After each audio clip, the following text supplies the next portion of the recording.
For the past 5 years, Amanda McGrory has been serving as Archivist and Collections Curator for the U.S. Olympic and Paralympic Committee.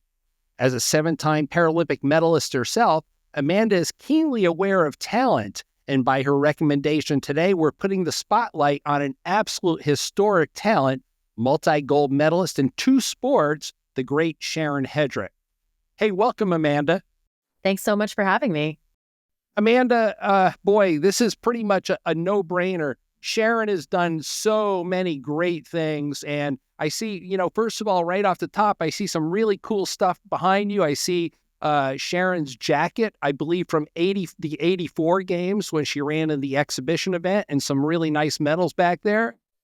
We do have a pretty amazing collection of artifacts from Olympic and Paralympic Games spanning back to the very beginning. So Paralympic Games starting in 1960, and I pulled some pieces from our collection here to kind of help talk about some of the incredible achievements of Sharon Hedrick during her athletic career.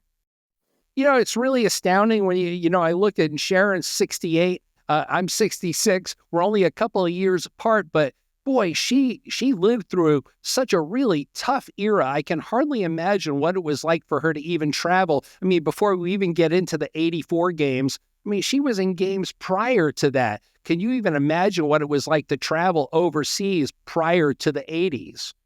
I can't even imagine what traveling would have been like within the United States at that time. This is predating the ADA by about 20 years. And so at that time, you think about all of the accommodations and securities that are put in place for individuals with disabilities today. None of that existed then. Public places did not have to be accessible for wheelchair users in any way. Yeah, it's just astounding. I think back to that era, the greats, the George Murrays, and so many of those people, Brad Parks, and how tough it must have been to just tromp around the world at that point in time. But let's get on to Sharon. Sharon was, she really was quite a talent. I had an opportunity to interview her already, and so I know quite a bit about her, and I can't begin to, state how many different ways I admire her, but what a fierce competitor. She excelled at the highest level in both basketball and track. Which is something that's really, really difficult to do. And it's fun because when you look back to the early years of the Paralympic Games and even the early years of the Olympic Games, you see a lot more athletes competing in more than one sport. And that's just something that can't happen today. With schedules, the way that the games are set up, it's almost impossible. But looking back and watching, so Sharon, at her first game, she actually competed in swimming as well. So not only did she excel in wheelchair basketball and the sport of wheelchair racing, she also has a couple medals in swimming. Yeah, unbelievable. When I talked to Sharon, it was just so interesting to be able to get sort of her impression of what it was like to roll out on the track. And I know you've been to the Paralympics as well, and that's high pressure. But could you even imagine? And I talked to her about what was it like in '84 to roll out on that track. Now you're going out into the the LA Coliseum in front of probably 60 or so thousand people. You've got no steering on your chair. Your primary job is really don't crash the chair. I just asked her. How did you even manage to contain the amount of energy that was in you? And you have to wonder what it was that she had to do to pull all that together to win that gold medal. I think back to my first Paralympic Games, and my first event out on the track was in Beijing in front of a sold-out stadium. And I had never been in front of that many people in my entire life, and I panicked. I absolutely panicked. I forgot everything that I was supposed to do. I got lucky and I got to redo the race, but that's a separate story.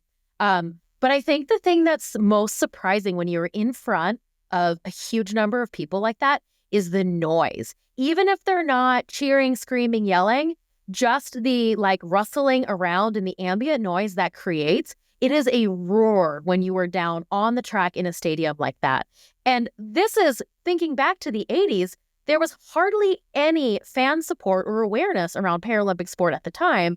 And so Sharon, going from competing in front of a few hundred friends and family to thousands of people at the Olympic Games in Los Angeles, the pressure must have been unbelievable.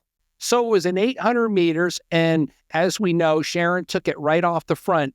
And so she wins the very first one in 84 in a time of 2 minutes, 15 seconds, 0.73. I mean, really very respectable time for a chair that had no steering.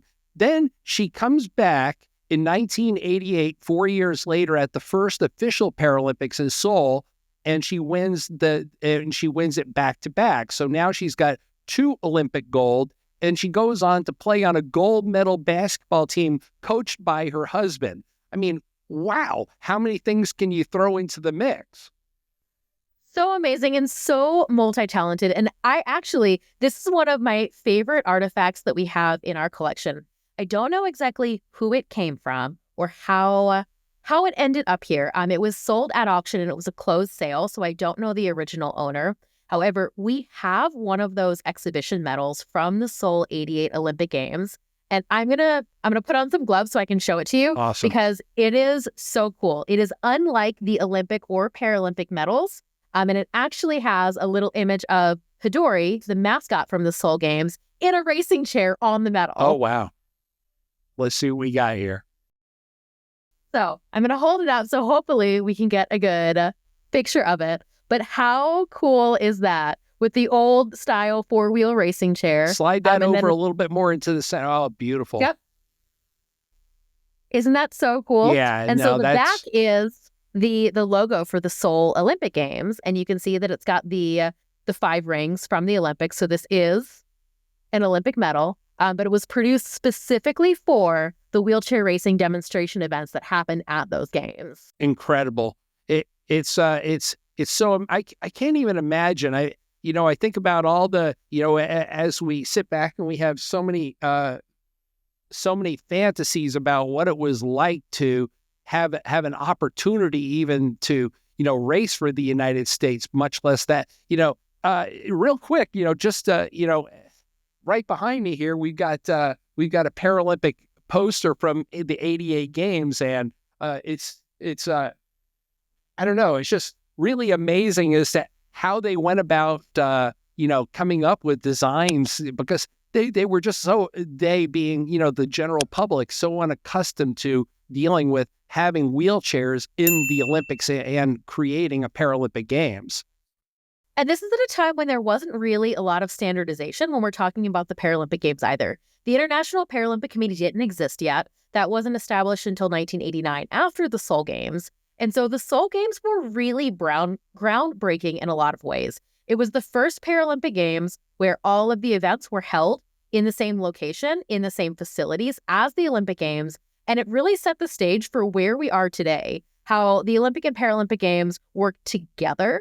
They're 2 separate events, 2 separate entities. But that was the first time that we saw the Paralympic Games following the Olympics and really starting to build that momentum for the event and for sports and the athletes. Knowing that the U of I, University of Illinois, has such a legacy of winners and just, forward-moving pioneers, where do you hold Sharon in that lore? I have so many feelings about the University of Illinois as a 2-time graduate from the university myself. But if we were talking about the major breakout stars from the University of Illinois, we talk about Jean Driscoll a lot, 8-time winner of the Boston Marathon and hugely influential in the road racing world. But Sharon walked so Jean could run. Sharon was there first. And the things that she did, just the amount of achievement she has, and going on to remain influential and involved in sports after competition, she is one of the all-time greats. It's so hard to talk about if, Sharon Hedrick were out racing today against whoever, it's always hard to say because you can't compare cross generations like that. But running 2 16-800s in a 4-wheel racing chair with no steering, I can't even imagine the immense amount of talent and strength and training that goes into that. She's one of the greats and always will be. She certainly made it look natural. And, I could probably sit here for 10 minutes going on and on about Sharon, but just a couple of the tidbits I found about her. She's the only U.S. athlete to win Paralympic and Olympic gold. In 1977, she was the first female competitor in the Boston Marathon. 84, she wins 800 gold. 88, she wins 800 gold in the exhibition events. Comes back and wins a gold in the basketball tournament with her. As I said, her husband Brad was coach. Brad was very influential also at U of I. In 92, she comes back. She picks up a silver in Barcelona in basketball. She's got two master's degrees from the U of I. First woman inducted into the National Wheelchair Hall of Fame in 1994. In 88, she was named the USOC Athlete of the Year. And I know now that you have a pretty nice surprise for us that, Sharon has become a finalist. Yeah, astonishingly, with all of those achievements and all of the honors she's received already, she is not yet a member of the USOPC Hall of Fame. How's that possible? I know, right? And so voting for that is going to go live today. She is actually one of those finalists for the Paralympic division. 3 Paralympians will be inducted into the USOPC Hall of Fame. Just to even be able to, get to a finalist status. I mean, Absolutely. And I think it's so important because Sharon is such a huge part of the history of Paralympic sport, the sports of wheelchair racing and wheelchair basketball in the United States. And I think it's really important for athletes today, our modern wheelchair racers and wheelchair basketball players, to be able to connect with that and to connect with the history. And like I said, she laid the groundwork. A lot of the things that are possible today, especially for women in these sports, I don't know that we would be where we are today without Sharon. I can't believe I've forgotten this, but Sharon is actually on a magazine cover. This was an iconic magazine cover from, I forgot what year it was. Well, it was September of 84. Sport and Spoke put her on the cover, and when we were putting the studio together, I instantaneously said, this magazine cover must be up in the studio. There's no doubt about it. Absolutely. I mean, that's it there. She's one of the greats. She's one of the legends. She is deserving of the honor of being inducted into the USOPC Hall of Fame. And just her accomplishments and her legacy speak for themselves. Do you think, in a way, as you reflect back, Amanda, was Sharon's success, was it more based upon the fact that she was extremely talented, or was she extremely determined, gifted, or a combination of things? What made Sharon so great? I think that in order to reach the highest level of your sport, no matter what it is, it doesn't matter what level of talent you have. You have to have the drive and the motivation and the determination to get there. So Sharon, obviously incredibly talented from the start, joined the University of Illinois team, began excelling in various different sports. I mean, we're talking about 3 different sports at the international level in which she's medaled. But you don't get there without putting in the time and the work and the effort. Talent only goes so far.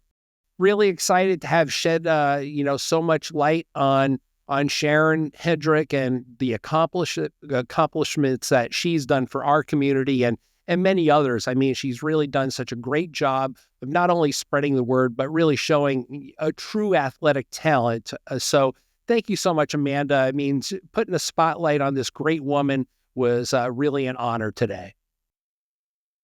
Thanks, Bob. It was great to be here.